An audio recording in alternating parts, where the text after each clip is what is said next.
you. Lou, you want to kick us off? Yeah, for sure.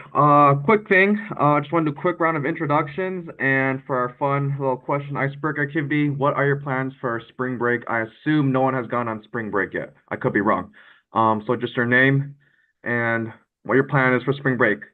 So I'm Javon Slew, teacher, Baltimore City, and my plans for spring break, which is in a couple weeks, is I definitely plan going to New York and visit my brother and his wife, who just recently had a kid. So we'll be looking forward to see the new child. And I'll pass it on to Amy. Oh, Uncle Lou! Very cool. Congratulations. Amy Evan, I'm a senior research associate at Wested, and my spring break plans are twofold. My son is going to be in a baseball tournament, and then we're going to be taking a trip. So excited about that. And I will popcorn it to Joni. Joni Palco. I'm a parent advocate from Sykesville. Um, so it's kind of fun that we already had, well, my son's in college, his final year, so we already had spring break like last week or so, maybe 2 weeks ago. So I forgot that spring break hasn't happened yet, but my younger one is on spring break, but we don't really have any plans because I have to work. So no spring break for me. But we have college graduation in a couple of months, so extended weekend. And I'm not sure who to pass it. Glenda? I'll pass it to Glenda. Hi everyone, I'm Glenda Prime. I serve as the Dean of the School of Education and Urban Studies at Morgan State University, and we have been reminded that spring break is for students, not for faculty or administrators. So I have no spring break. Bummer.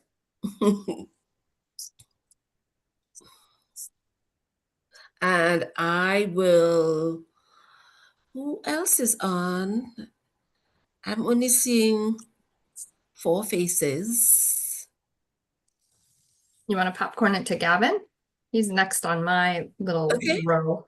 Okay, thank you. I popcorn it to Gavin. Hey everybody, my name is Gavin Falcone. I'm a junior at Long Ridge High School in Howard County, where I serve as the Howard County Association Student Council's president. Ignore my messy hair, y'all. But for spring break, I'm going to Lake Norman. Last minute change of plans, but my family enjoyed it, and I'm gonna pass it off to Mr. Goldberg. Please say that right. So yeah, thanks. My name is Jake. I work in Prince George's County in central office, working in the Office of Student Records, Transfers, and Archival Services. And for spring break, it is disappointing. I'm not supposed to get a spring break, but my child gets spring break. So I'm taking spring break and we're going to go to Costa Rica. Should be a lot of fun. So we're looking forward to that. Let's see. Is there anybody left on board? Mr. Brown, please.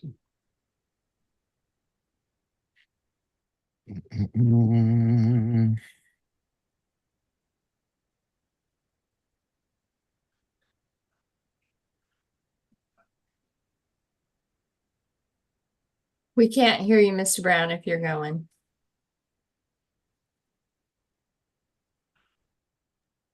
Sorry, everybody. I'm juggling multiple things right now, so I apologize. Yes, my name is Michael Brown. I am proud principal of Wild Lake High School in Howard County, Maryland. This is my second. I guess we're going into the second year being on this board. So I'm looking forward to collaborating with everybody, and appreciate you guys for letting me do this yet again.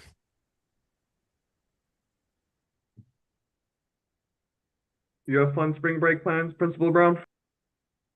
You know what? I actually have to travel this week for I'm also on another board for NASSP, and we are interviewing candidates to be on their board. So it's a special committee that I have to be a part of. So I have to fly to Arizona a couple of days and do interviews for like 4 days straight of all the candidates. Um, So my family's going to be going with me. My kids are actually on spring break this week. Hence why I'm juggling multiple things. And I will, for my spring break, I actually I'll be the only one on spring break during that time. So I don't think I'll be doing much of anything during my spring break. But yeah, I'll try to cram it in all this week.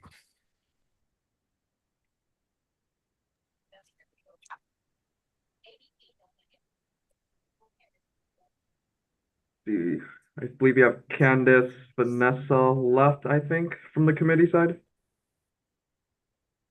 Yeah, hi, it's Candace Savage. I'm the Deputy Chief Administrative Officer for Worcester County Government. I'm having issues with my camera. I apologize. But I can hear and see you guys just fine. My only plan for spring break is somehow trying to juggle working from home while my kids are on spring break.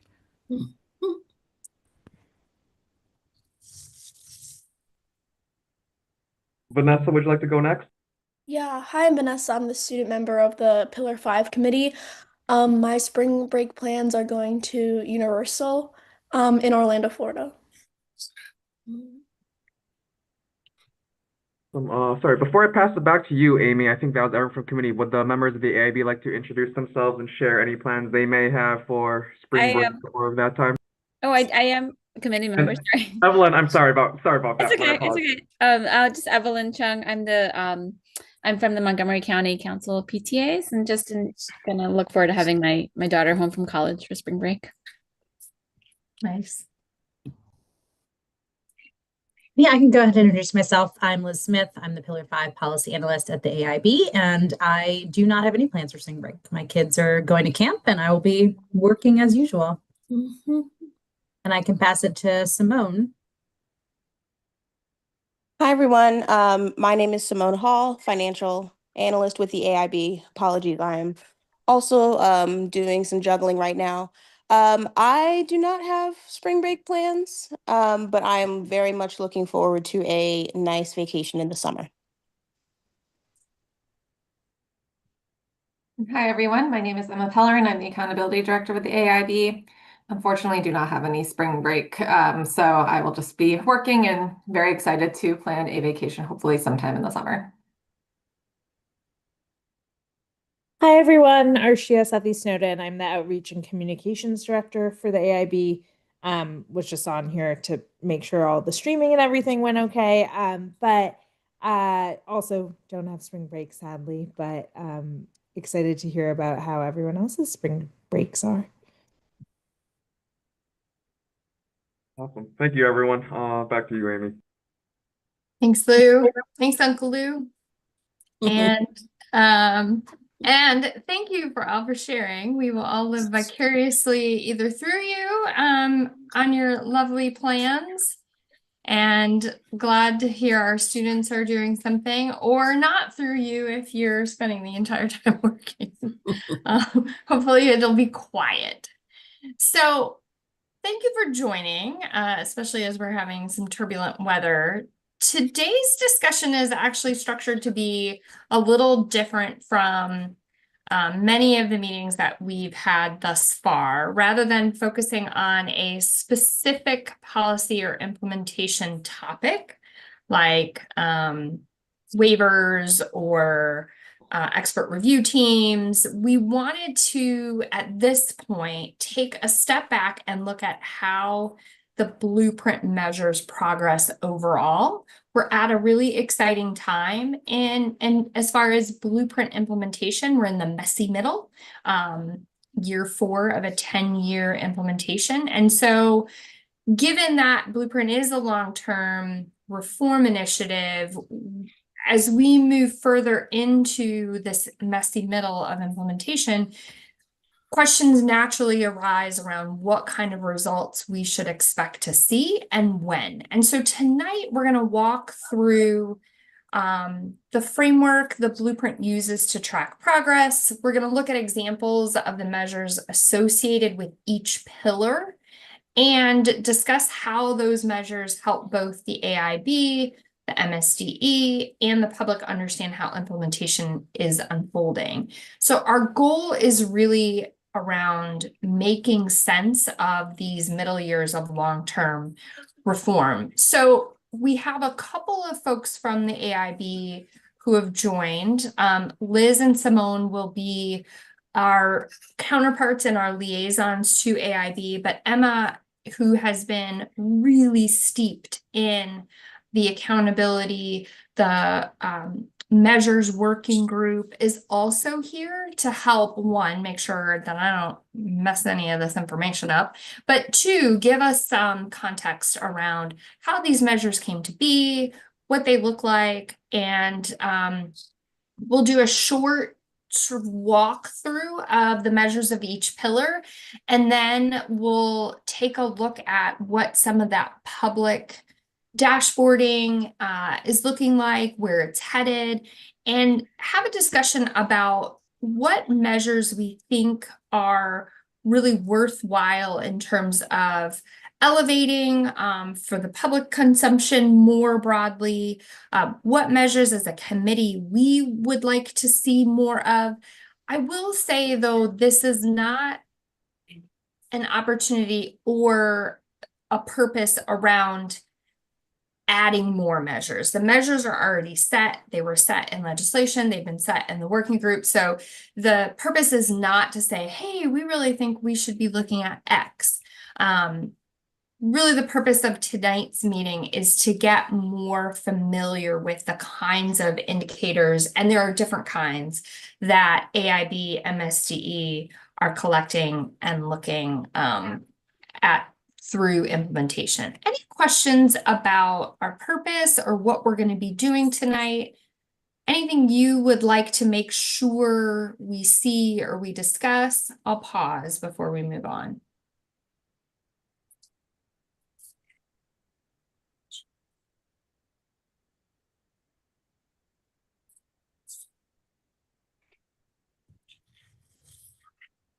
All right, well, let's dig in. I kind of jumped ahead. Oh, guys, should be on slideshow. Hang on, sorry. I think I hit the wrong button. All right, so our purpose, as I shared, is to look at different measures, consider where public reporting is currently focused, and reflect on the kinds of progress we would expect to see. So let's dive in. On this call, I can hear them through my earbuds. They can't hear me. We can, Mr. Brown. Oh my goodness. that is That's okay. The blueprint was really designed as a long-term system transformation, and we'll see that as we look at the pillars. The early years and some of what we've talked about is around funding and policy implementation, program expansion, system building. Middle years, which is what we're in now, and we're at the very beginning of those middle years, is really about the changes that we expect to see in practice and some of those early student indicators. Further down the road, we'll see things like cohort outcomes, post-secondary success, workforce alignment. But we have to keep in mind that not all students are going to be experiencing blueprint implementation in the same way. Like, think about our high school kids. They've only had a couple years of blueprint implementation versus our young kids who are either just entering the education system, the public education system, or haven't yet gotten there. They will get to experience the full breadth and depth of the blueprint implementation. So there's also different initiatives that start at different times. We'll talk through what some of those are, and those results then will also be on an extended timeline in terms of what we expect to see when. So we really wanted to ground ourselves in the reality and the practical implications of what reform looks like and what we should be expecting to see when. So what is the blueprint trying to achieve? And I love when AIB come on and help us really ground the purpose of the AIB, what all the AIB is looking to accomplish. And what it's looking to accomplish is improve the quality and equity of Maryland's education system so that all students, and all means all, regardless of where you live, regardless of household income, race, ethnicity, gender, language spoken at home, disability, or any other unique characteristics, that students leave high school globally competitive and prepared for success in post-secondary education, work, and life, which is a really lofty but appropriate goal for this kind of reform initiative. And it leaves a lot of room for interpretation. So that's why we wanted to take some time to really dig into what these outcomes look like at what pillar and how they work together around implementation. So the overarching blueprint logic says that at Pillar 1, students enter kindergarten ready to learn.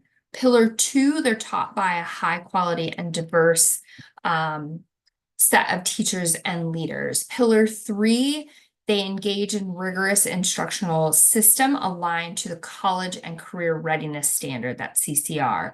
And that Pillar 4, for students that need extra support, they have the resources they need to be successful. Should all of those things be happening, and we have an effective governance and accountability system, then students will have opportunities to participate in robust post-college and career readiness pathways, which will lead to all Maryland students leaving high school globally competitive and prepared for success in post-secondary education, work, and life. So that's really how all of these pillars are working together and aiming toward that outcome. I'm going to pause there and see if there are any questions, and see if Emma or Liz or Simone have anything to add to any context to this blueprint logic model.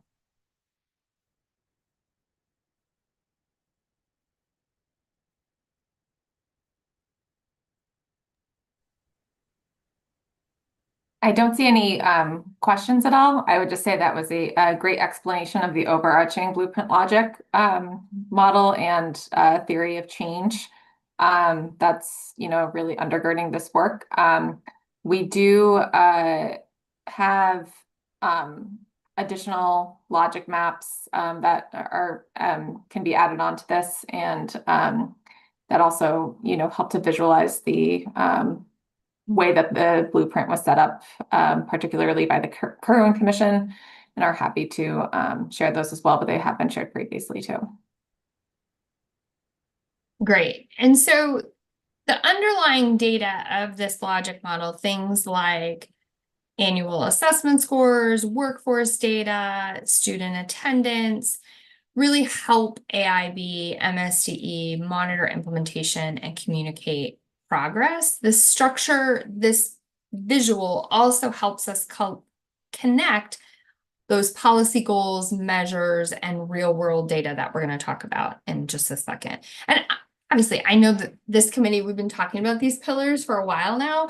We just tend to talk about them a little more siloed than all together. So just wanted to bring us back to both the purpose as well as how these pillars are working together. That'll drive some of the discussion about the data and how some of the data also come together into blueprint measures. Amy, So I may have seen a hand before. Sorry to interrupt, but I thought I saw it before I may. Did somebody have a question? But then it went down, so I'm not sure if maybe that question. That was me, but it was funny because Amy kind of touched upon it. I guess Okay.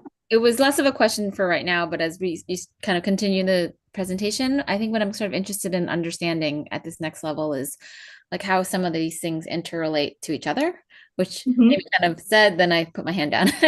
So yeah, like how does teaching, like I had sort of posed this in the emails earlier, is like how do the teaching certificates help complement our rollout of high quality instructional material, or do they? Is that what the state isn't sort of intending, and sort of understanding what the state is hoping to see in terms of the connections between the pillars? Yeah, I think that that's something that's we will be getting to further along in this conversation, Amy. So maybe we can continue on, but there is definitely a connection between the pillars that's reflected in the blueprint level measures, as we refer to them, and then there are pillar level measures. Of course, nothing is exact. You know, there is still interconnection between everything, so it's hard to completely silo things, but we did try to reflect that in the way that the measures were organized. So, Amy, I think you'll touch on this now, but just that's a good question, and thank you, Evelyn. Yeah, and we're gonna move to that now, Evelyn, and I can't see you all, so Emma, if you don't mind, if there are questions, I can see the chat, so if something comes up in the chat, I can see that, but I can't see your faces, so if there is a question, please either come off mute and interrupt me, or Emma, if you don't mind doing so, if someone has their hand raised, that would be really helpful, because I don't want to miss anyone. Can I ask a quick question? Sure, Joni. Because I know we've been talking about this for the last couple of years, but I wonder, what were we doing before AIB? Because this just seems like a natural thing that we should have already been doing, and it seems like we were already doing that. So I guess what I'm trying to understand, what is the difference between what we were doing before and now the implementation of AIB? What's the difference, really? That's Does a that good make sense? question. I would say, from what I understand, and Emma, I'd love for you to jump in, or Liz or Simone, or all of you. MSDE had an accountability framework that they try, and all states do, that tracks both outcomes that are federally required. So things like assessment scores, attendance, and the states design that accountability framework, and then schools are held accountable to the outcome measures that are outlined in the state accountability framework. That accountability framework has not gone away. I think what AIB has added are these different layers of indicators, like inputs, implementation measures, some of the leading indicators that we're going to talk about. So I think what Blueprint helps us understand is what's underlying those outcome measures, because we would have schools that, you know, they would have 75% of their kids were proficient in third grade reading and fourth grade math, but we didn't really understand why that school was any different from a school that had 30% proficient. Whereas some of these inputs, implementation measures, and leading indicators can help us determine both those differences, but also from a progress standpoint, help us understand the level of implementation that's taking place in those schools. Amy, if I could jump in here too, thank you for sharing that. And just want to underscore, yep, the accountability framework is actually being updated, or there's been work that's been ongoing for several years to look at the accountability framework in the state of Maryland, and it's undergoing revisions, but that is still, as Amy said, very much in place. And the accountability framework was there before the blueprint was implemented. The blueprint and what we've identified with the outcome measures with the blueprint are really specific to blueprint implementation. Even though blueprint implementation is so vast, it doesn't cover everything with regards to pre-K through 12 education and post-secondary outcomes. So we really tried to look at indicators that were aligned with the theory of action and measures that were aligned with the theory of action, or the theory of change. And identify what do we need to know to determine if that theory of change is being implemented in the way that it was supposed to be as written in law, and then is leading to the outcomes that were expected by the Kirwan Commission, by the legislature, and identifying different measures to help us along the way to determine if that progress is happening in the way that it was envisioned, is really the primary focus of the outcome measures that were, and to Amy's point, the input measures, the implementation measures, the performance measures that were identified by the outcome measures work group and adopted by the AIB. There are also aligned metrics that when we looked at the State Department of Education strategic plan, which everyone should also be sure to check out and has been organized by pillars in alignment with the blueprint. There are specific measures in there that very much align with what the outcome measures work group had adopted and that had recommended to the AIB. So we, the boards came together and as needed, refined some of those measures to ensure that they matched and were the same and overlapped across both the AIB and State Board of Education measures in their strategic plan, and we call those aligned metrics. Those are available on the AIB website. They're also available on the State Board website. We last discussed them in September 2025, and we'll continue to update them over time. But those are measures that are similar across the Blueprint Comprehensive Plan and the same across the Maryland State Strategic Plan. And we are setting common targets as appropriate for those measures too. The boards are setting those over time. So just wanted to share that as well. Prior to the AIB, there was no blueprint really. So the measures that we have, there was no, the AIB was created with a blueprint. So but our focus is very much on measures that are related to blueprint implementation. Okay. So there's like real no accountability, I guess you would say, in certain schools or counties, or I'm sorry, what was that? Was there no real accountability in maybe certain schools or certain counties? No, that's not what I was saying at all. Okay. I mean, I get what you're saying. It makes me think maybe that's what happened, because I'm just still trying to get, to me, this seems like we're trying to find the root issue, what's causing. No, yeah, I don't think that was something, that's definitely not what we were saying at all. There are accountability systems, there's local accountability coordinators within districts, within school buildings. There's whole accountability framework that districts and schools work towards. That is really pertaining to the whole pre-K through 12 education system. And, when we're talking about the blueprint, the accountability and implementation board's purpose is to ensure that the blueprint is implemented with fidelity. So that's why it's important to ensure that there are measures to assess progress over time for how the blueprint is being implemented. But there's definitely accountability structures that are in place at the state level, local level, school level. We weren't saying that at all.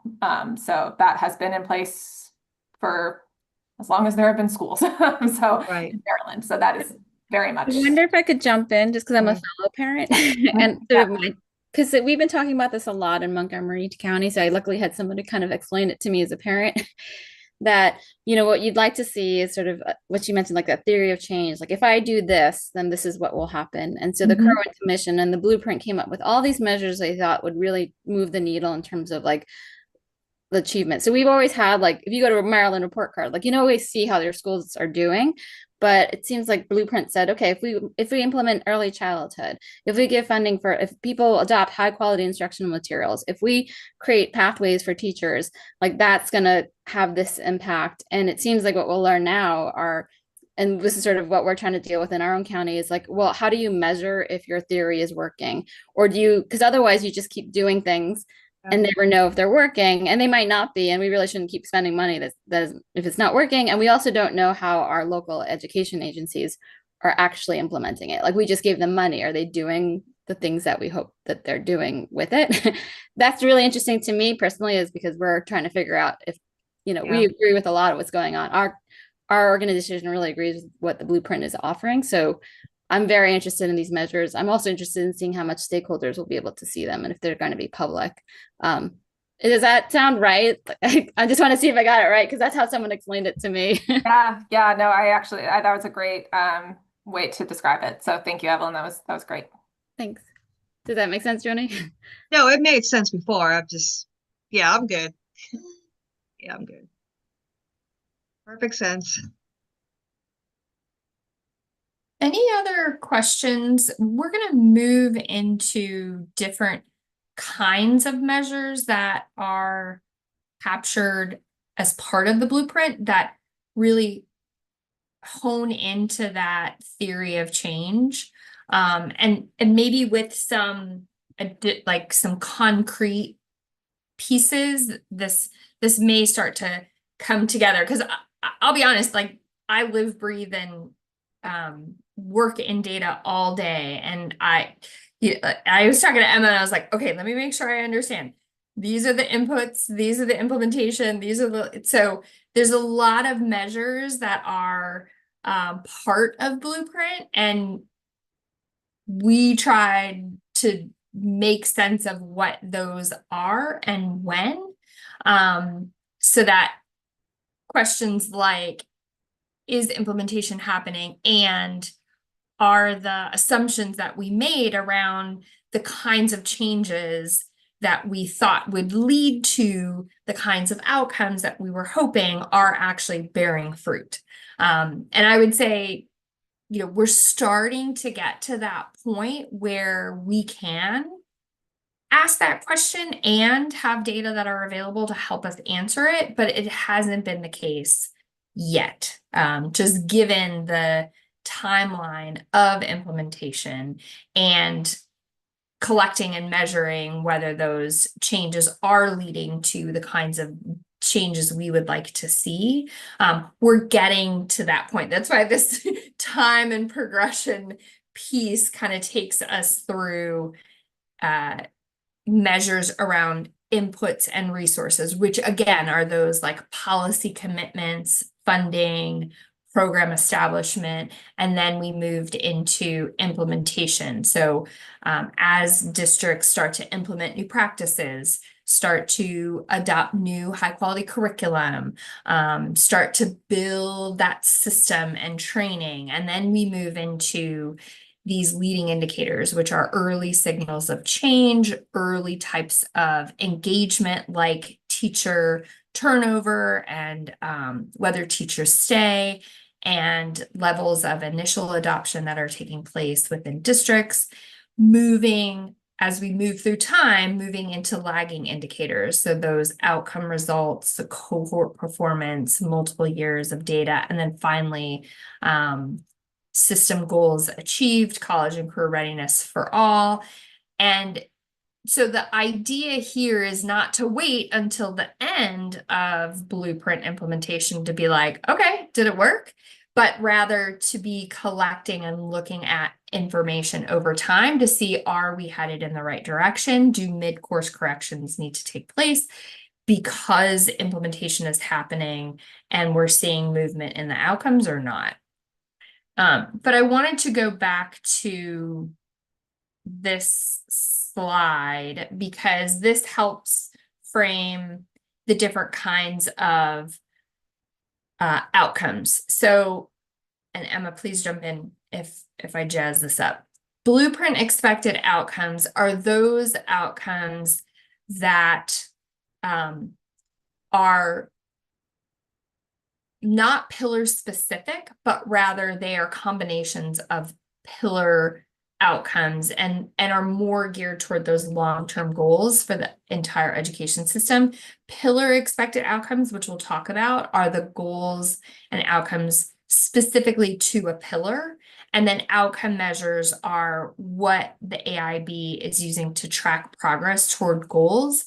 And you'll see that these are organized and reported through BCP. BCP actually stands for the Blueprint Comprehensive Plan. I had to look it up too. These are plans that districts and the state submit describing how they will implement Blueprint and how progress will be tracked. And these are all available on AIB's website. So we pulled out what's in those Blueprint Comprehensive Plans. And Emma? I could just, thank you for highlighting the BCP. So the BCP actually, the Blueprint Comprehensive Plan, when we refer to the comprehensive plan, we're actually referring to that big 200+ page document that the AIB adopted in December 1st of 2022 and updates every year of like, how are we getting to the vision for Blueprint implementation and the vision for what we want Maryland schools to look like over the course of the Blueprint's implementation. But there are still plans, to your point, Amy, that need to be submitted by state agencies and entities, as well as local education agencies. that they develop on their own. We refer to those more commonly as implementation plans, like state implementation plan or local implementation plan or LEA implementation plan. And it's not a huge deal, but just if you hear BCP, that's usually what we're referring to, the Blueprint Comprehensive Plan that the AIB developed. And then state and local implementation plans are what the school districts develop, or the state agencies and entities responsible for Blueprint implementation, MSDE, the CT committee, MPEC, the consortium, and coordinated community supports. That's what they develop. So I just wanted to provide that clarifying point, but it's a little granular. So thank you, Amy, for pointing those things out. Yeah, no, appreciate that differentiation, Emma. There's a lot of reports, and so very much appreciate us helping to keep them straight and keep them understood as far as the role and what's contained therein. So thank you. So let's move into what the measures look like, and we're going to go pillar by pillar. Again, this is organized by those different levels of measure. In some ways, you can also think about, as we go from left to right, the time frame in terms of when we may be tracking or seeing this data publicly. So inputs is around expansion in Pillar 1, early childhood, is around expansion of full-day pre-K seats.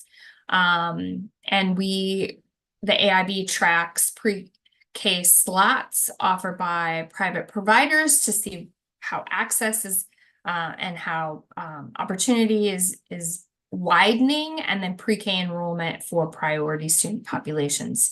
Typically the tier, so priority student populations are those that fall below the poverty threshold by a certain amount, and students are tiered in that way. And then implementation, AIB tracks the percentage of pre-K teachers meeting quality standards, the Excel quality rating levels, professional development for kindergarten readiness administration, and then Judy Centers and Patty Centers created and expanded staff use of financial incentives and supports. So now what we're going to start seeing are more tracking of those leading indicators, the things like kindergarten readiness assessment results and the percentage of students entering kindergarten prepared. And you expect to see, as the implementation moves forward, if we're seeing the percentage of students entering kindergarten prepared for kindergarten, they're ready, then that's a good check on whether these assumptions that we made around policy changes are moving the needle in the direction that we hoped. So let's move to, because I know we had a question about Pillar 2, teachers and leaders. So again, some of those inputs are around funding, like teacher salary, career ladder adoption, that's a policy piece, professional learning and non-instructional time, mentoring programs. What we expect to see on the flip side are reductions in teacher vacancies, national board certification growth, and the number and diversity of teacher preparation graduates. So as we move further into implementation, then that's when we expect to see those outcomes like teacher retention, and whether teacher retention is going up, so we're keeping a higher percentage of teachers. The distribution of nationally board certified teachers are actually moving into low performing schools. So they're not just clustered in higher performing schools, but rather being distributed across schools. And then again, distribution of nationally board certified teachers into community schools. I didn't see, Evelyn, to your question, whether there was tracking around high quality instructional material adoption.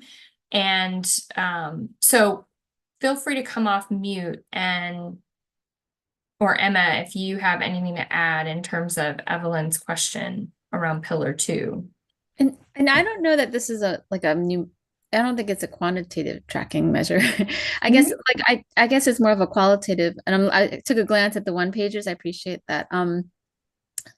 So one of the questions we've had, and we can ask our LEA too, but we're in the process of, is, there's this new lead teacher role. And trying to understand like what was the state's intent in these roles. I mean, obviously there's like teacher retention if you have a pathway, but also like shouldn't that tie into when we roll out our new literacy and math curricula, and we want strong implementation and training, like can those I thought was that those lead teachers could be used for that purpose, like help sort of ensure like consistency across the schools and train the teachers. But we're trying to understand if that's also the state's intent, and if there's sort of a measure to see like how are you actually using these teachers that are certified, and how are you placing, where I think there's some money for is there money for ESOL teachers? I'm still like learning all the things. I mean, so that's the staffing pieces. I'm new to it, so I'm trying to understand like what the intent of some of the staffing and certifications is for, and how I guess it's being qualitatively measured more than just quantitatively.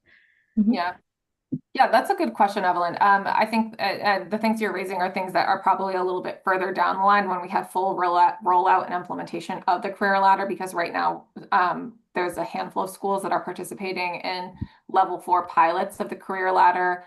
And then more are applying for the next year, for school year 26-27, but we aren't at that place yet for full rollout where the lead teacher position, which is in level 4 of the career ladder, will be fully implemented across the school districts. But what I heard you saying was that looking at the number of districts and how many lead teachers they have would be potentially helpful moving forward. But then also this other question that seems, I think, a little bit more pertain to implementation that might, as you said, not be tracked quantitatively, but qualitatively. How are those lead teachers working to help implement things like the new literacy policy, helping with professional development for newer teachers and implementing best practices? And that was definitely part of the vision for the implementation of the lead teacher role, is to serve in helping to mentor and as a instructional leader within their school building, particularly so for positions higher up on the career ladder, which would include distinguished teachers and professor distinguished teachers as well. Like they would actually, the vision again for that highest position of professor distinguished teacher, which is, really, I think, even a little bit further down the line in terms of implementation, but they would be spending less time in the classroom and more time on working with other teachers to help support their best practices and implementation and lend their expertise. So that was the vision for it. Yeah. Okay, that's great. So I just, because I do come in as sort of an outside stakeholder, I think that's one of the concerns of our community, sort of thinking about like, we're spending money, which they deserve, but how can we kind of maximize what we're getting out of that, right? Because oftentimes we'll see, okay, we've given like a certain 0.4 whatever allotment for this teacher who's now, has a administrative role, but they end up doing very administrative tasks, and so since this is actually money that's being given for specifically for blueprint implementation, like how can we kind of steer the LEAs to use that money towards the blueprint goals? Like that you've staffed now this person, don't just use them for like helping with assessments, like can you use them to make sure that like the high quality instructional materials that are being done, that these best practices are being, like, are we using them to create ecosystems across, within the county? Like that's been a discussion too, like, well, how do we get stronger instruction through creating connections across schools, and teachers sort of collaborating and like learning from each other.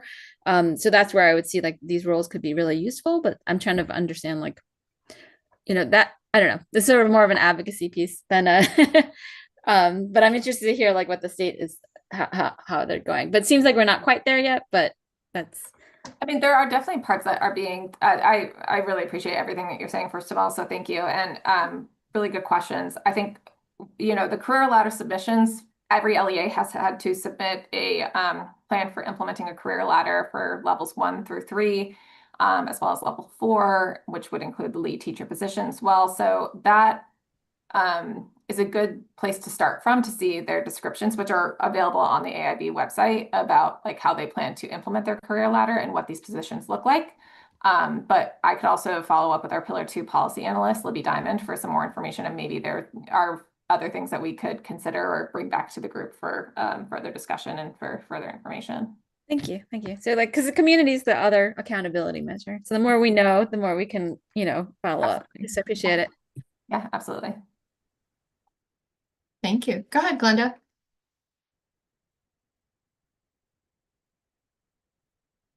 Oh, Glenda, I think you're on mute.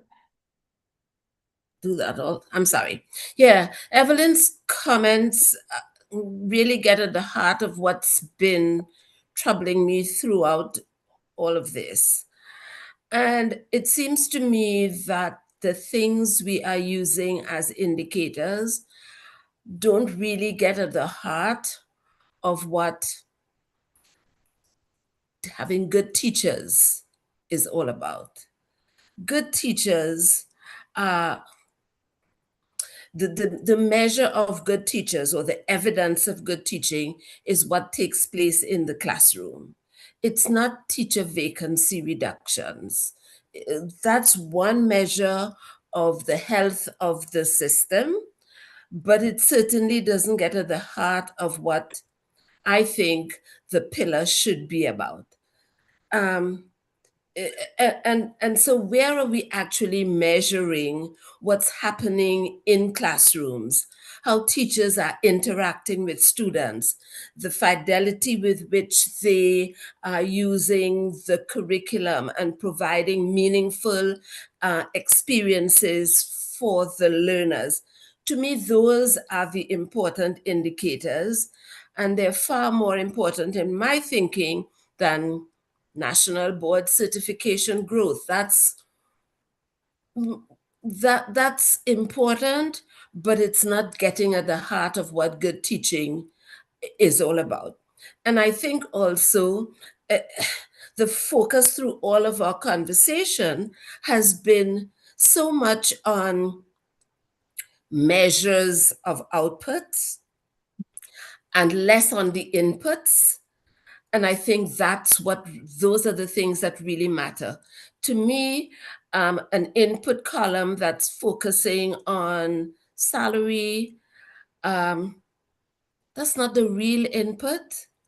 The real input is how are we enhancing the skills and preparation of teachers for the heart of what they must do. That to me is the key input, but I don't see it reflected here.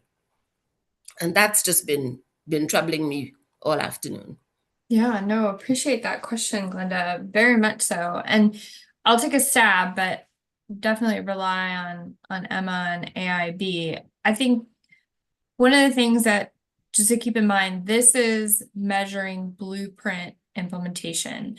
I don't think this serves as to supersede the other metrics that the state is using to measure the teacher evaluation or the leader evaluation process that takes place currently across our state. I think what this blueprint implementation indicators were really trying to do is to not duplicate what's already being collected, but to also think about what could help move the needle as far as blueprint even further. So if we assume that teacher evaluation and leadership evaluation is still going to be taking place, what else, which I think gets closer, Glenda, to what you're referring to around what's happening in the classroom, the work of teachers and the quality of that work and leaders as well. Assuming that that's still in place, what are other additional pieces specific to the blueprint legislation that need to be collected? But again, I defer to you, Emma and Liz and Simone. No, I think that was really helpful, Amy, the way that you put it. So thank you. Sure. So Glenda, we didn't throw those measures out. They're still there, and they're still extremely important to both growing teachers, growing leaders, as well as these measures that help get to that blueprint implementation. Does that make you feel any better? I want to say yes. Great. Yeah. I know it's hard when there's lots of data that are But being the purpose, generated. the purpose of Blueprint is so that more children are successful, and the focus on equity. And if we are not looking at those things that make for equity and make for student success, using measures that are proven to be valid, if we are not doing that, the danger we run is that schools and school systems that look good as far as blueprint implementation goes may not necessarily be the schools that are doing best by children. Yeah. That's my concern. Sure. That's a valid concern. Well, let's move into college and career readiness, because this does affect students specifically. And some of the inputs are around career counseling, which we've heard some things about and could be a topic that we may want to really dive into in a future meeting. CTE pathways, apprenticeship programs, the CCR study, and moving into adoption of college and career standards. Again, adoption of high quality instructional materials, career counseling systems. And what we hope to see now and moving forward is an uptick in the percent of students participating in post-CCR pathways, meeting that CCR standard, meeting grade level proficiency. And I think where I get excited, and Glenda, to your point, is looking at that information disaggregated by students. So are we ensuring that our school system is working for all students? Are we missing some kids? Are there kids that aren't having their needs met, which when we get to Pillar 4 really picks up, but really ensuring that college and career ready is the standard, and that we're moving kids in the direction of meeting that standard. Because once they've met that standard, that opens up all kinds of pathways in terms of earning industry recognized credentials, completing post-CCR pathways, and then post-secondary enrollment, workforce readiness, all of those things. So this is where I think, and we saw that in the logic model, like this is really the core of what pillars 1, 2, 3 are working toward, so that our students are moving in the direction, and all of our students are moving in the direction of being ready for post-secondary. Pillar 4 is around student success. We dove into some of what implementation looked like under Pillar 4. This is really about ensuring that students have the resources and supports they need to succeed. And this includes not just multilingual learners, not just learners that receive special education services, but all students that may be struggling to meet that college and career readiness standard, and ensuring that some of their leading indicators like chronic absenteeism rates are being tackled so that students are in school, have access to high quality instruction, have access to high quality teachers, have access to high quality curriculum materials, so that they are moving toward proficiency and readiness. Anything that this raises for you in terms of questions or further explanation, further context? Anything you'd like to add from the AIB staff? Yeah, I would just like to add, the piece about the chronic absenteeism rates, and I know that is one of the leading indicators. But I had to go back a couple slides where you were talking about, the allocation of staffing and so forth. I think there's a direct correlation to that in this particular piece, and I also know the struggle statewide with some LEAs on trying to work within their communities to have their communities, parents, and so forth to understand the staffing piece and how that needs to shift and change with this legislation to make sure that schools, that are more diverse, that have issues just naturally, just historically, need that extra support. And I just know that has, in some school districts I guess with the AIB, my question is like, how are we helping LEAs battle the political storm with that? Because it is a political storm, and it is directly related to, in some instances, home ownership and so forth. How are we helping LEAs combat that? Because they're in some instances they're having a very, very tough time with that. Thank you, Principal Brown, for that question.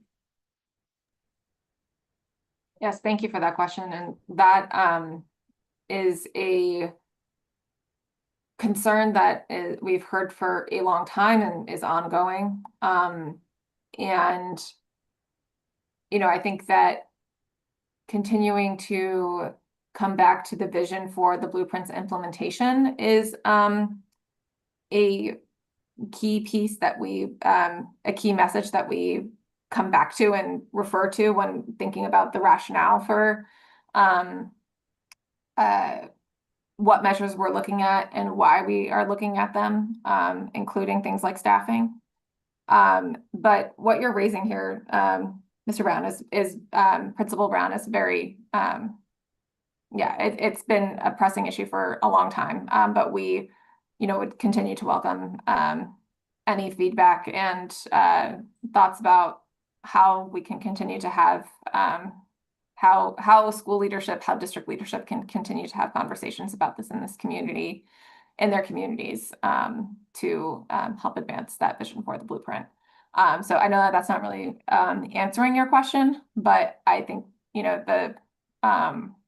this is something that's an ongoing concern and that we welcome continued conversation about.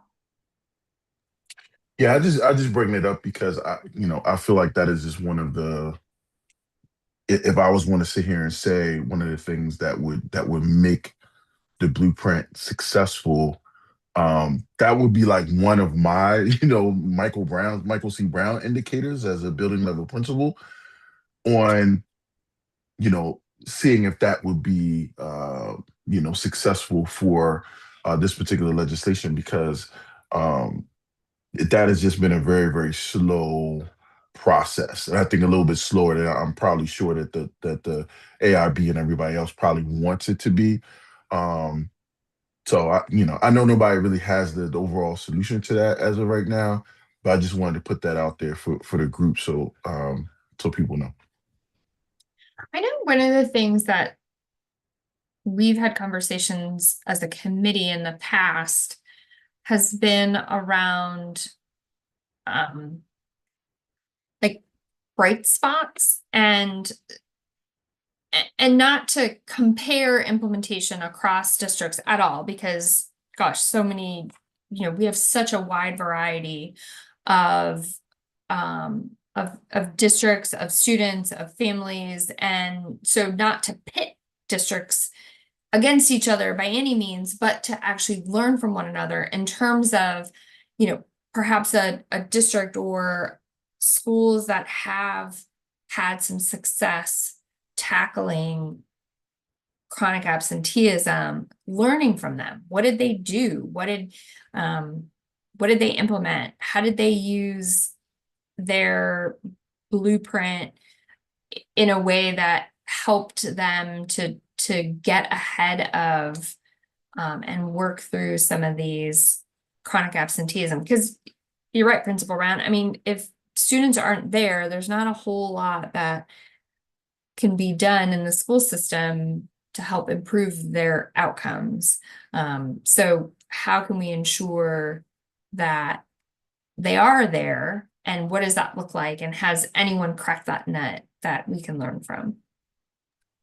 Yeah, and Amy, I would even say, along those same lines of, there probably are some school districts that are having a little bit more success, or LEAs, in regards to their staffing. Maybe that is part of the reason why chronic absenteeism may be improving at some schools, individual schools. So if there is something that, those particular school districts are doing, I think it's a part of AIB that we should be championing those schools and really highlighting that. Not pinning anybody against each other, but this is the work. So if people get personal about it, I mean, this is legislation. This is what it's about. So if you get personal feelings about it, hey, I think it's about everybody just doing their job and trying to help out as much as possible. Yeah, definitely. Well And said. Amy, thank you for sharing that about the bright spots. And we are trying to elevate that more in our communications. We have a hashtag that's called Blueprint in Action, that if you have a good story to share, we're asking folks to share that on social media with the hashtag Blueprint in Action, so communities can see what is actually being implemented and what success is already happening because of the blueprint. And we also are looking to highlight some of these stories in upcoming Blueprint and AIB meetings. So, and even these meetings themselves are great forums for sharing those successes as well. So just making a little plug for those tools as well. And Emma, if I can just butt in for a little bit from the AIB side. So you all probably have seen, and if you haven't, on our resources page on the website, and has been sent out via email through our newsletter, we have one-pagers for every single LEA based on their implementation progress highlights. This mirrors our statewide one that we came out with last year, updated this year. But then this year we also have released individual ones for every LEA. And I know Amy said this earlier, the point is not comparison because every district is different. It's to highlight those things that you were saying, Principal Brown, of like, what are some LEAs doing really well? Which ones have engaged with private providers? Which ones have formed partnerships that have led to more grow your own programs? So those are available on our websites and have been sent to districts as well. And to Emma's point, for more of the like specific implementation highlights and stories, we are going to be highlighting those more in our meetings, but also if you all are not signed up for our AIB updates that come out twice a month, one focus of that is really just going to be the highlights of what is happening in blueprint implementation and based on specific topics. So for example, I know we were talking about Career Ladder in level 4 earlier. We have a highlight update coming up about that. And same with career counseling and things like that. So we are trying to do our best, but also we are not obviously in the LEAs actively doing the work. So definitely, as Emma was saying, use the tools, the hashtags. Feel free to reach out to me if you have ideas or stories. I'm always happy to chat about that. So yeah. Thank you both. Good question, Principal Brown. You got those I had to make up for my faux pas earlier, Not at all.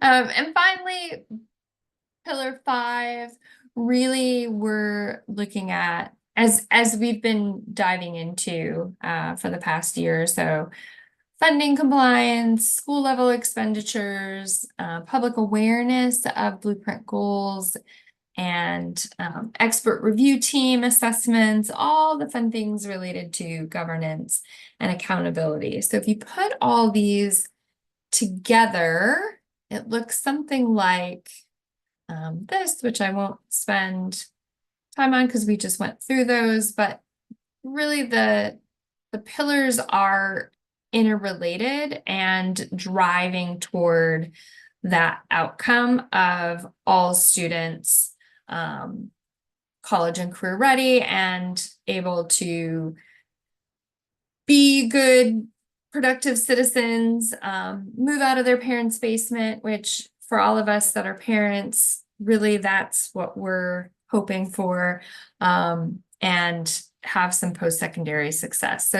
So we map it all together, it looks something like this. It's a lot more elevated in terms of the pillars, but just thinking about it from a coverall bingo sheet, it looks kind of like this. So let's talk about if what we're expecting to see in year 4 is like the end of that implementation, starting to see some leading indicators around, pre-K seats, teacher vacancies, implementation milestones. What measures are most useful for understanding whether the blueprint is taking hold? And I've loved this discussion so far because we've certainly elevated some of those, but would love your thoughts in terms of any of these questions, given where Blueprint is in terms of implementation, what Blueprint is looking for and hoping takes hold. What is most useful from your perspective in understanding whether Blueprint is moving things along in the ways that it had initially hoped to?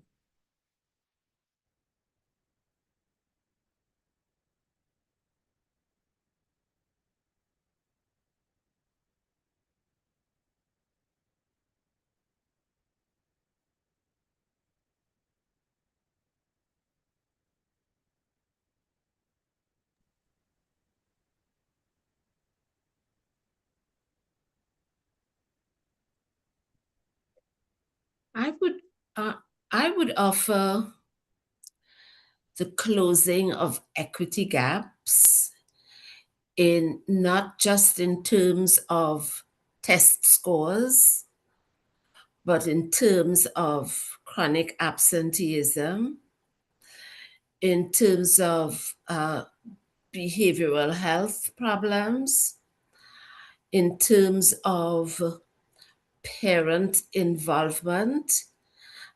Engagement is a better term, I think. I think those are the indicators that I think would suggest that Blueprint is achieving its mission, the primary one of which is equity in terms of student outcomes. Thank you, Dr. Prime.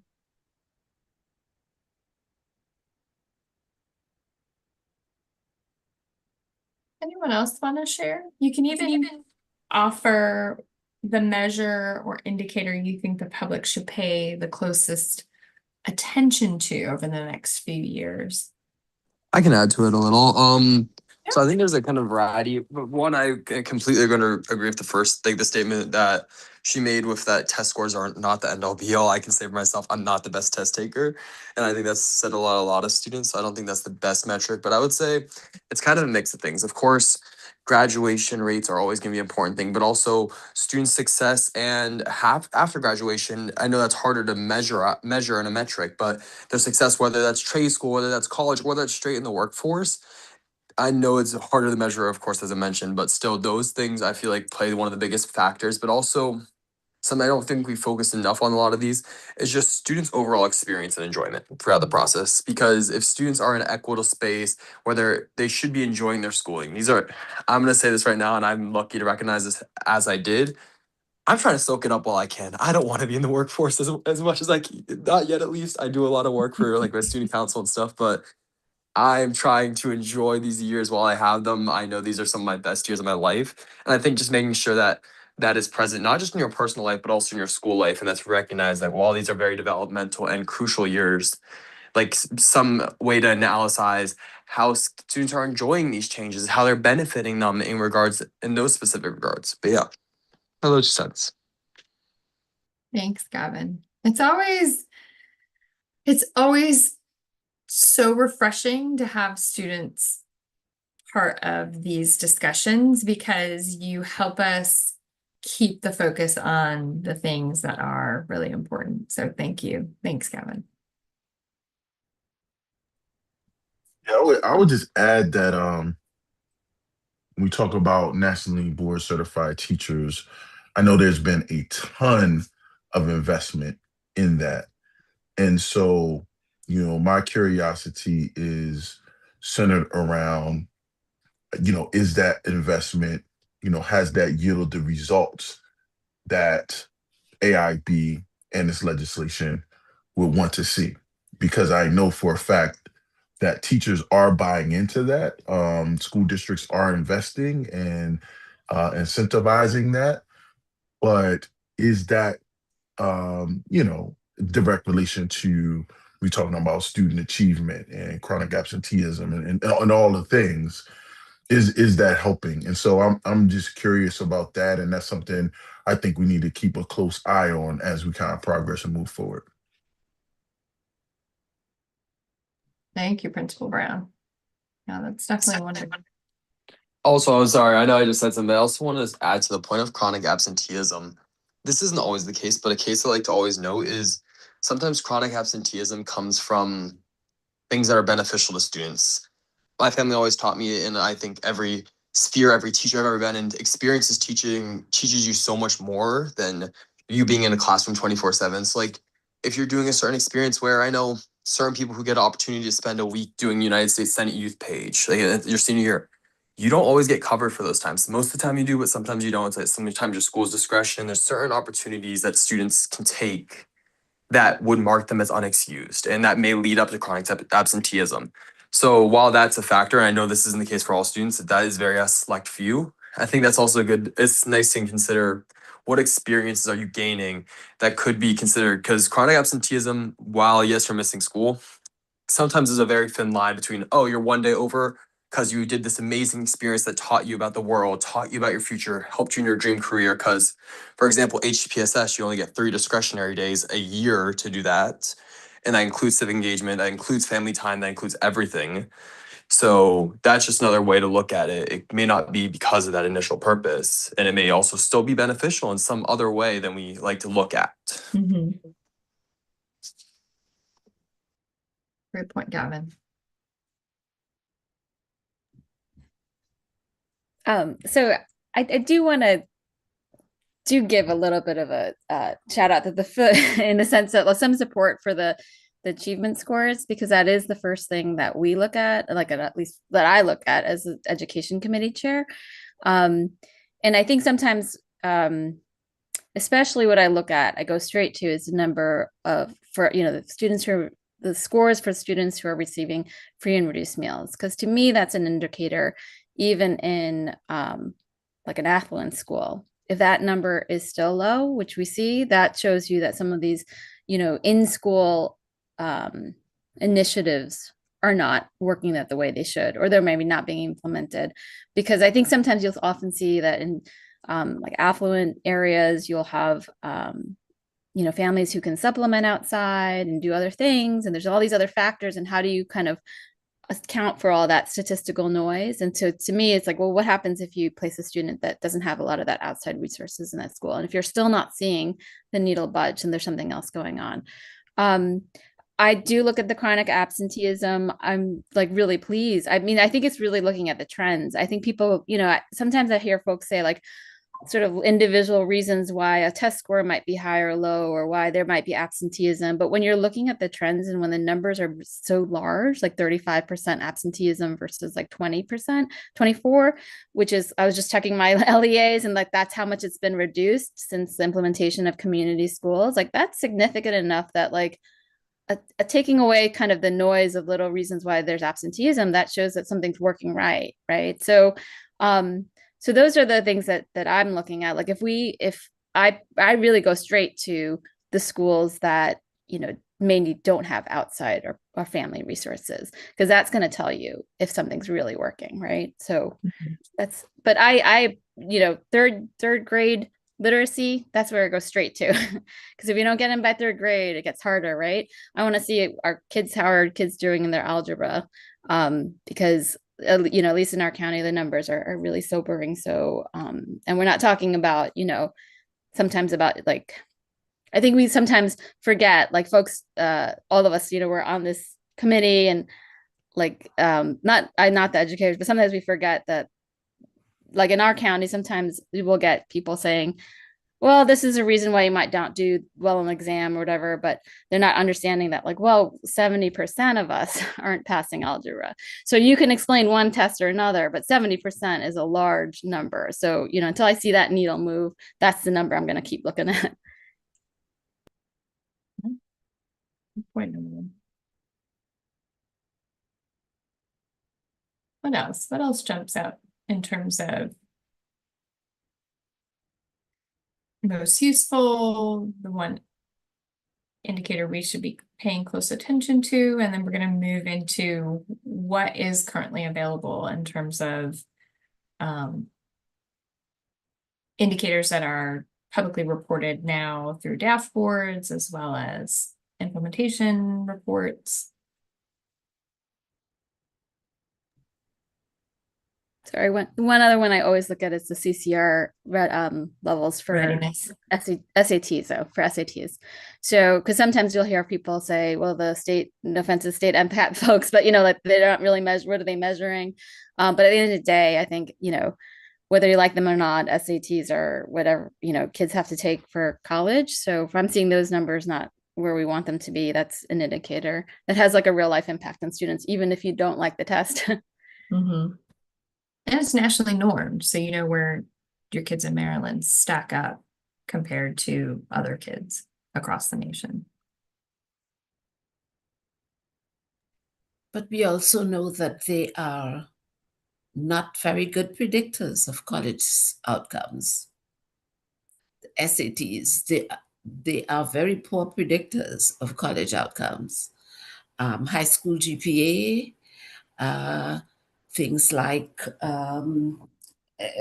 high school GPA, taking AP courses, those are way better indicators of college success than the SATs.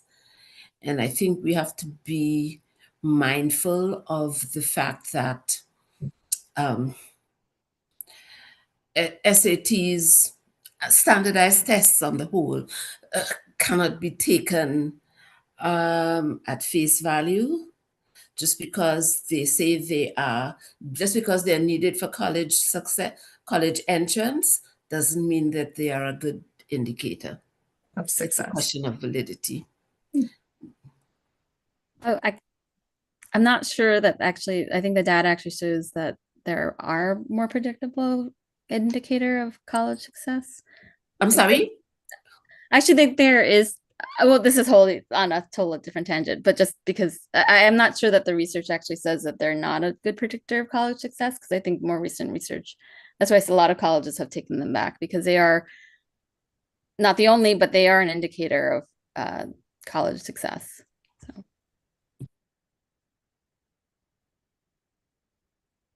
All right, well, it's one indicator in a whole slew of things. Let's move now to, and I'm going to stop sharing my screen and pass it to Liz, who's going to show us where you can find some of this publicly reported data that we have so far on AIB implementation, to get a sense of where you can start poking around and dig into. Yep, so I will share, we have on our AIB website, you can go to the Blueprint Progress, and right on there is our data dashboards. And so these are really at the pillar measures. So as you can see, it is separated by pillar. I'll be quick. I spent a lot of time going into these, but because we only have a couple minutes left, I'll try to give just a really brief overview. But these dashboards are really meant to be visual representations of the trends we're seeing in the different pillars. And so there's some commonalities across all of them. course, it's going slowly because I'm under pressure now, but when you click into each one, there's a landing page for each pillar, and then it'll have the different measures that are included in that pillar. And I'll just stick with pre-K because that's where I am. Once you go onto there, a few things I want to call your attention to. One is you can always click back to the landing page up at the top. There's also a link to a glossary that includes definitions for all of the terms that are included across the different pillars. There's also this, which is important, which is a filter. So it defaults to statewide data, but you can click the drop-down menu and change to any of the counties you want to, and it'll change the data that's in there. There's also targets included on most, I think all of the dashboards now. And then sometimes there'll be little call out boxes with definitions or more information. Two different ways you can navigate. Again, you can always go back to the pillar landing page. The other way you can navigate is down at the bottom. You can, using these arrows, will toggle you to the different measures in there. Or you can click on here and it'll show you all of the different options you can click to take you to different pages.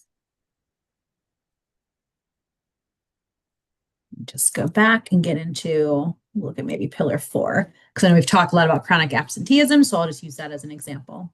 So again, the pillar 4 landing page looks at MCAP proficiency with community schools, as well as chronic absenteeism.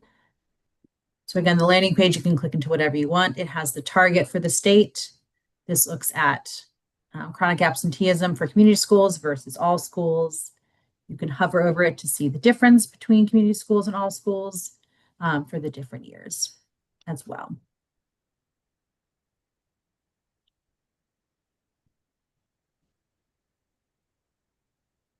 So that was a really quick, and again, I can go through some of the other ones.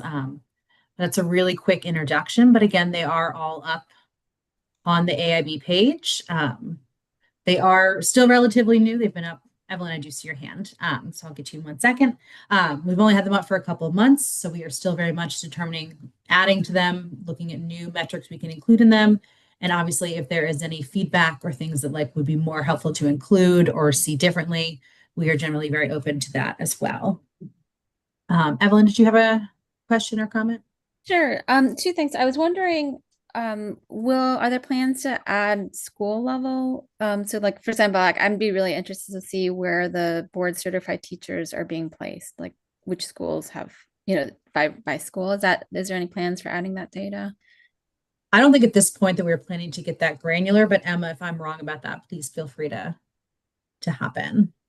I don't think that there are current plans to, but that doesn't mean that it won't happen. And that is a good idea, Evelyn. So we can circle back on that and see if that would be feasible. I think, part of it would just be thinking about data suppression, because if there are fewer than 10 NBC teachers at a school, then I think we would have to mark that as suppressed data based off of like the state data suppression policies. So I'm just wondering how that would translate to being able to publicly report on that. Or But even we can try to figure that out. Even if you did it by categories, like Title I schools, focus schools, or community schools, and like the other schools, I'd be really interested to like, because that would be assigned to me. Like, is this really working? Are we getting the teachers where we?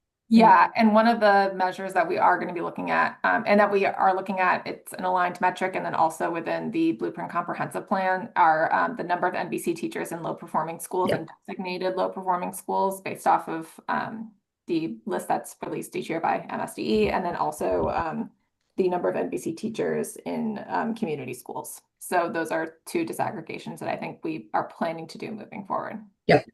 Right. And the other thing that I wish I could see, because I do want to compare, I do like to compare schools, is, like how because MSDE has printed stuff, but it'd be so great to see a data dashboard of like how many schools are, how many LEAs are adopting high quality instructional materials and in which subjects, like math, and then what levels, like, is it K-5? Has anybody else done high school yet for English, And I know the numbers a few years ago, but those were aggregates. I'm really kind of curious to see where other school districts are. Yeah, that's a great flag. Definitely something we can take into consideration.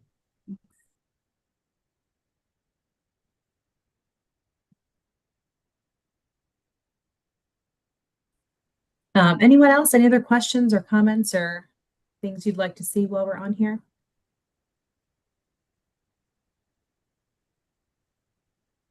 I think I just want to echo similar to what Evelyn said. While we don't want to compare because every LEA is different, we do kind of know similar ones surrounding us, and it would be nice to be able to pull that data together and say, okay, Eastern Shore communities, similar size LEAs, where do we stand against them? Mm-hmm. Yeah, I mean, and in here you can see, you can go in and filter it through the different LEAs and see where they are. We don't have the capability in here yet to pull up like side by side, your LEA and another one, but you can toggle back and forth using the filter method. So you can go in and like pick your LEA and then pick another LEA, and it'll change the data that is shown on this table. And when it's showing the targets, are those current targets? Do we know future targets? Because I think that's something that my commissioners struggle with is, the LEA will come in for funding. They'll say, well, this is a blueprint mandate. And is it a blueprint mandate this year? Is it a target this year? Or is it something 5 years from now? And I think that gets a little confusing for us that aren't living in the LEA every day. Yep. So generally it should say on there, the dashboard like this says statewide school year 26 targets. When I toggle this, I guess it's, if I'm about to like toggle to an LEA and you don't want me to, please scream out now before I do. I'm just going to pick on Frederick. And so when you change it to Frederick's, it shifts the data that's in the table. It also shifts the target. The statewide stays the same, but it shifts the target that's in this LEA level target box. And so it should say in all of them kind of what the year is for that target. And some of them we do, like chronic absenteeism just has a blanket target that everyone's working towards, but some of them do shift depending on the LEA and subject. Okay, perfect. Thank you. And then the other thing in terms of like the teacher data, and it says there's more to come. I think one of the pillars talks about like ELD and special ed staffing. Like I don't know, this is a pipe dream, but like if I could see data and understanding like where we stand compared to like the folks around us in terms of like the student to teacher ratios or other measures of like how many, school level would be amazing, but even the LEA levels, understanding where we stand compared to other LEAs right now, because we have been staffing up, but I'm kind of curious to see how others are progressing too. Yeah, right now we do have a teacher vacancy, sort of overall vacancy, but not to the level of, special ed, ML teachers, etc. The blueprint included some funding for that, right? For ELD or no? I thought one of the pillars was also, but I don't know where the funding comes in for like multilingual education. So there are program level, well, yes. So there is additional funding for multilingual learners and compensatory education, students with disabilities. I'm not sure if Simone is still on here, but she could also speak to that, but there is additional funding for those student groups. So yes, yeah. I'm here. Sorry. Can you repeat your question, Evelyn? Or was that a sufficient answer from Emma? Oh yeah. So like, I think since we're funding it, it'd be great. Like if we could find an indicator to show like, are they using the funding for that? Like, are we seeing an increase in, let's say, ELD specialists or, special ed teachers? Like, how are they using it? But I don't know, they might be using it for something else. I mean, I know they also need it for like curriculum extensions. That's what we're using some of it for, I'm sure. But even that, like, I don't know, is there, if there's a way to track like what they've used it for? Got it. So how funding is used is what you're curious about. Yeah. And that depends on what the guidance is what it's supposed to be used. So like if they're saying it should be used for staffing, are we seeing increased numbers of specialists? Like what are the actual teacher ratios? If you're saying it should be used for curriculum, I guess, did they, like how much are they spending on it every year? Like, is it matching up? Well, that's weird because that's not money. So I don't know, but I think I'd be interested in understanding at least the teacher to student ratios for ELD and special ed. Noted. I'm taking note of your feedback. And that is something else that we will circle back on. Thanks. Thank you. I will say, not, and I appreciate what you were saying there, Evelyn, too.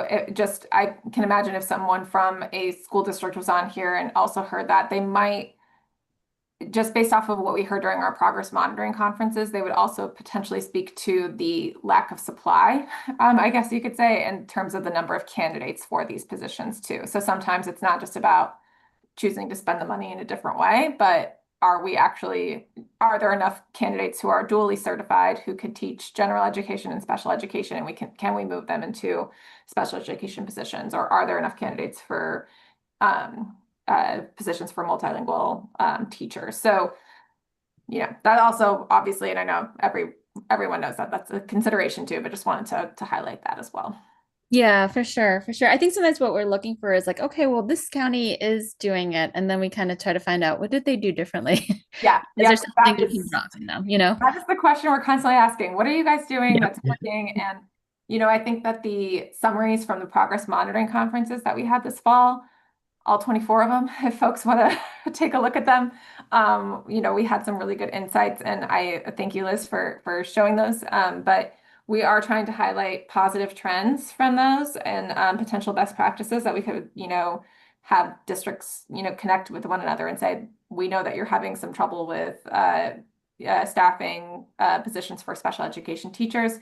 Here's in this district, we heard that they have designated a single position to just help out with all the paperwork, so that there's not, teachers have to deal less with paperwork, and they have this one person who's dealing with a lot of this stuff. So it takes a huge burden off of special education teachers and something that they have to do every day. So, some things like that we're trying to identify those and make some matches where we can. Yep, and that was a great segue to the other sort of things that we monitor. This is a little bit more qualitative. There is definitely quantitative in there as well.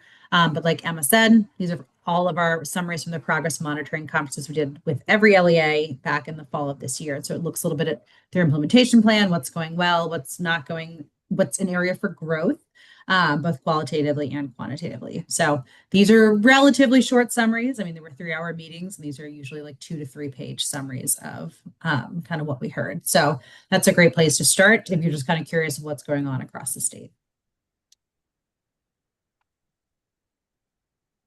All right, if there are no further questions, I love data, so I'm always happy to talk about it. If there's something that comes up, or if you're in there tomorrow, you're looking at stuff and you don't quite understand how to toggle from one spot to another, feel free to reach out. I'm happy to continue chatting about it.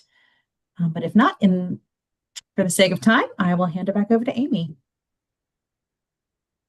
Thanks, Liz. I think our last order of business is to figure out if anyone has any burning topics for our April and May meeting. We're trying to kind of schedule them out 2 at a time. Here is our running list of topic areas. Feel free to come off mute, put an idea in chat as far as an area you'd like to dig into for April and or May, and we can get some planning meetings rolling.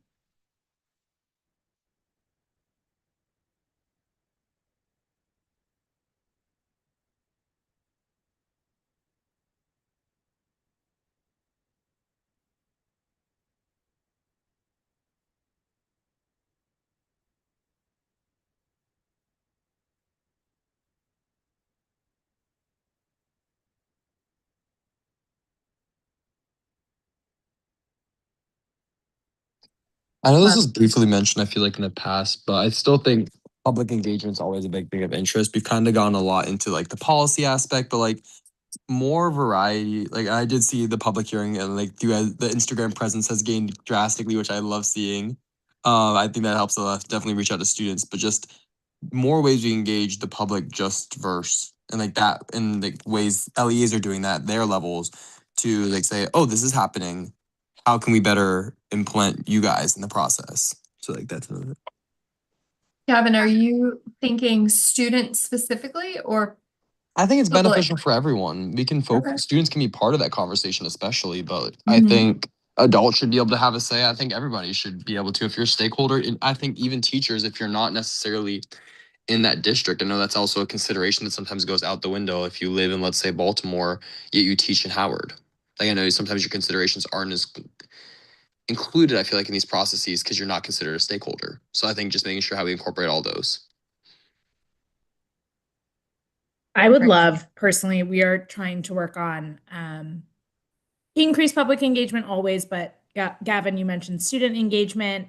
So that would be something that selfishly from the AIB side, I would actually be really interested in talking a little bit about too. But I love the idea of doing it from the LEA perspective as well, because we can all learn from each other. Love it. I'm gonna need to, Amy, either probably at the May meeting, it might make sense to talk about legislative updates from this session and Blueprint Comprehensive Plan updates. Thank you, Liz.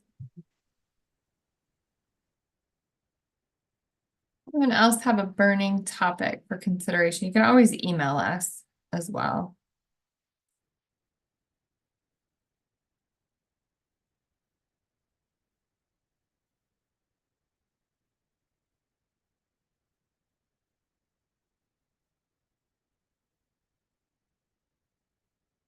All right, barring no other ideas, I think we have our April and May topic areas, and we will engage folks if you'd like to be part of that planning. We'd love to have your perspectives in the mix, and please reach out, and we'll reach out again as a reminder of these two topic areas. But without any other comments or considerations, we will bid you adieu and hope you stay safe in this crazy spring weather that we're having across the state. And thank you for this lovely and lively discussion tonight. Have a good evening. You as well. Have a good night, y'all. Night.